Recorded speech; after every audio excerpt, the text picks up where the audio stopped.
We all have abilities that come naturally to us, certain skills or mindsets that are so second nature, so effortless, using them feels like riding a bike. For Ava, that's keeping her cool when everyone around her is stressing out, or setting aside her own preferences long enough to really consider other points of view. Those are both kinds of emotional intelligence, but they aren't the only ones. Because the truth is, there are many different ways to be good at handling emotional and social situations, and people have different natural strengths. So, what are yours? That's where Agile EQ comes in.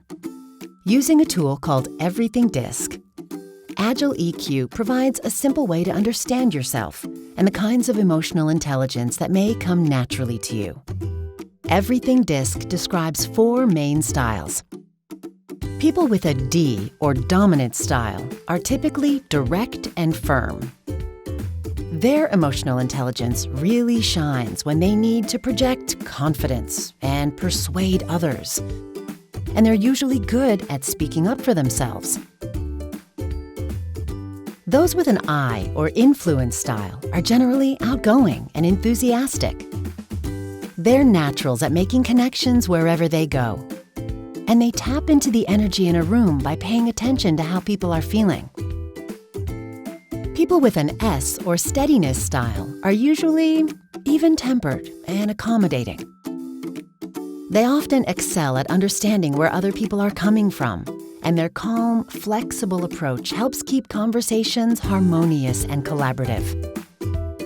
And finally, those with a C or conscientiousness style are typically analytical and reserved. Their EQ strengths involve stepping back and separating facts from their personal feelings, and they're often good at showing restraint, even in tense situations. You might have one of these styles or a blend of 2, like Ava, whose SC style means she has a combination of S and C traits. The strengths associated with that part of the DiSC map are probably easiest and most natural for her.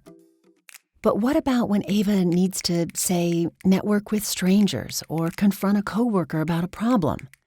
In situations like these, she may have to reach for skills that don't come as naturally. And if she can't do that or doesn't think to try, that can create problems for her. Because sometimes our instinctive patterns don't work and actually end up boxing us in.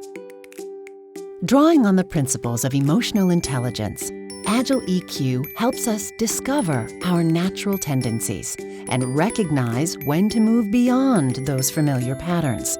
And that's what allows us to act, adapting to whatever situation we're facing. And that ability to adapt, to reach for a wider variety of responses, it's called agility. It's about stretching beyond our comfort zones when what's instinctive for us isn't enough. It means developing the flexibility to respond to different situations with the best possible approach, not just the one that's easiest. And really, the more agile we are in our responses, the more emotionally intelligent we become. And that empowers us to achieve things we never believed were possible, to enrich our relationships, and even to engage with the world in a new way.